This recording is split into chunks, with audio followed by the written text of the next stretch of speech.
প্রিয় শিক্ষার্থী, আজকের ভিডিওতে আমি কথা বলবো আপনাদের সাথে কিভাবে একটা গ্রেড প্রোগ্রাম করতে হয় সেই বিষয়ে।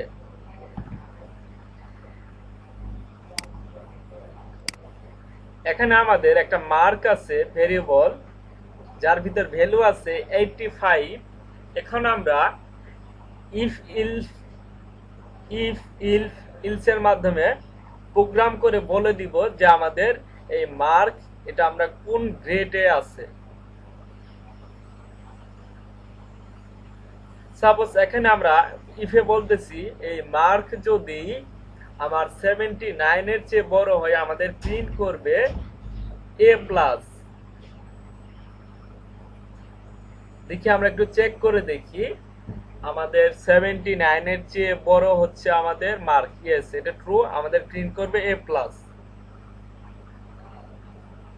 কোডটা রান করতেছি, ইয়েস আমাদের কোডটা কাজ করতেছে। আমি এখানে ভ্যালুটা চেঞ্জ করব, ভ্যালুটা দিব 40 দিলাম, তার মানে এটা ফলস, এটা কাজ করবে না। এখন আবার এখানে চেক করতেছে মার্ক হচ্ছে 69 এর চেয়ে বড়, এটা ফলস, কারণ আমাদের মার্ক 69 এর চেয়ে বড় না, এটা কাজ করবে না। আবার এখানে বলতেছে মার্ক হচ্ছে আমাদের 59 এর চেয়ে বড়, যদি হয় তাহলে আমাদের এখানে দেখাবে এ মাইনাস, এই গ্রেডটা দেখাবে। আমরা জানি এটা ফলস, আমাদের মার্ক হচ্ছে 40 আর এখানে হচ্ছে দেখাচ্ছে 59 এর চেয়ে বড়, এটা মিথ্যা কথা, আমাদের এ মাইনাস কাজ করবে না। এরপর হচ্ছে আমাদের মার্ক হচ্ছে 49 এর চেয়ে বড়, যদি হয় আমাদের দেখাবে বি গ্রেড, এটাও মিথ্যা কথা, এটা ভুল।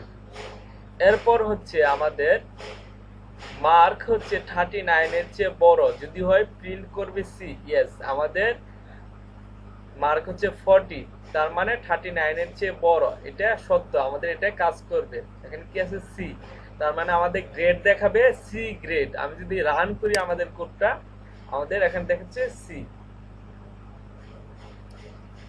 কোডটা আমাদের এখানেই থেমে যাবে, আর নিচে যাবে না।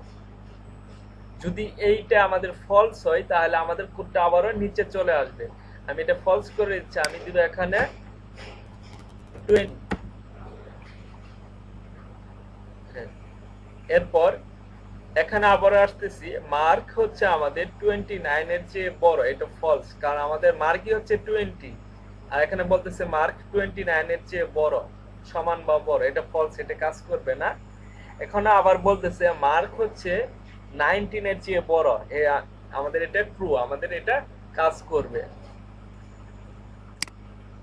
আমাদের কাজ করতেছে।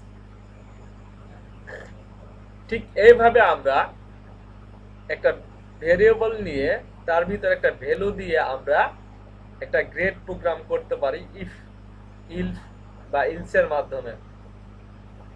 তো আজকের ভিডিও এই পর্যন্তই থাকবে, সবাই ভালো থাকবেন, আসসালামু আলাইকুম।